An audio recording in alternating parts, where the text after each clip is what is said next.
اور صاحب اب یہ بتائیے کہ قطر کے طرف سے تو ایل این جی کسی کو بھی نہیں جا رہی ہے، ان کے تو ایل این جی اس وقت، اور گرمیاں آ رہی ہیں پاکستان میں، کیا ہوگا؟ کیا ایل این جی ہمارے پاس بالکل بھی نہیں ہوگی؟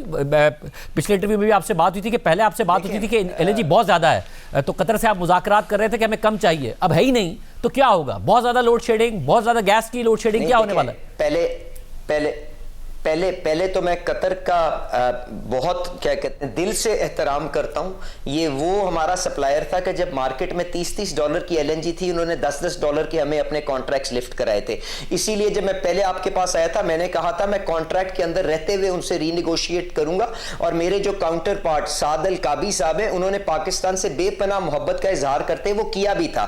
پر اس کے بعد اب کیونکہ یہ ایک ایکسٹرنل شاک آئے اور فورس میجور کے بعد پوری آپ کی جو اویلیبلٹی، جو ریشنلائزڈ آپ کی سپلائی تھی، وہ بھی ڈس اپیئر ہو گئی ہے. تو ہم نے کیا کیا؟ ہم نے مقامی فیلڈز جو ہم نے کرٹیل کی ہوئی تھی because of this R L N G glut, ان کو ریوائیو کر کے 400-500 MMCFD فوری طور پہ انجیکٹ کر دی ہے. اس کے ساتھ کچھ ہمیں کے پی کے اندر ایڈیشنل گیس بٹانی فیلڈ کی اور سپن ورم کی آپ نے دیکھا ہوگا، میں نے ماڑی انرجیز کے ساتھ کل پرسوں بھی اس کا افتتاح کیا. اس کی پائپنگ کو بھی کنڈکٹ کروا کے ہم 50-60 MMCFD اور پنجاب کے اندر اپریل کے اینڈ تک لے کے آ جائیں گے. اس سے ڈیمانڈ میٹ کرنے کی کوشش کریں گے. پھر کچھ اللہ تعالیٰ نے احسانی کی کہ اب گرمیاں آ رہی ہیں تو ڈیمانڈ آپ کی ڈومیسٹک کی کم ہو رہی ہے، کچھ سپیس ادھر سے مل گئی. کچھ ہم نے پاور منسٹر کے ساتھ بیٹھ کے کل جو وہاں پہ جب ساری نیشنل لیڈرشپ، جس میں سارے چیف منسٹرز بھی موجود تھے، وہاں پہ کہا کہ دیکھیں دن کے اندر تو جو بجلی کا ڈیمانڈ ہے، شاید ہم مہنگا ایندھن چلائے بغیر ہم اس کو میٹ کر سکتے ہیں، کیونکہ سولر کی ایک بہت بڑی انجیکشن دن کے اندر ہوتی ہے.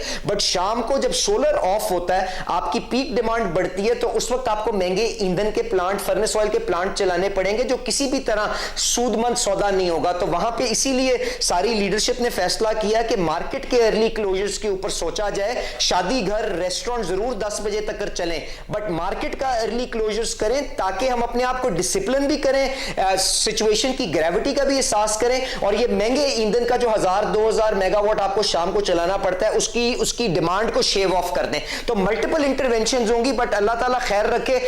ہر فرنٹ کے اوپر، چاہے وہ گیس ہو، چاہے وہ پاور ہو، چاہے وہ فرٹیلائزر ہو، the government is committed. وہ جو فائنانس منسٹر صاحب کی جو سربراہی میں پرائم منسٹر نے کمیٹی بنائی ہے، دن میں 2 دفعہ ملتی ہے، ایک دن ہر دوسرے دن پرائم منسٹر خود ریویو کرتے ہیں. تو انشاءاللہ تعالیٰ اللہ خیر ہوگی. جتنا بڑا یہ شوق ہے، Pakistan should be able to navigate it in a responsible and fair manner.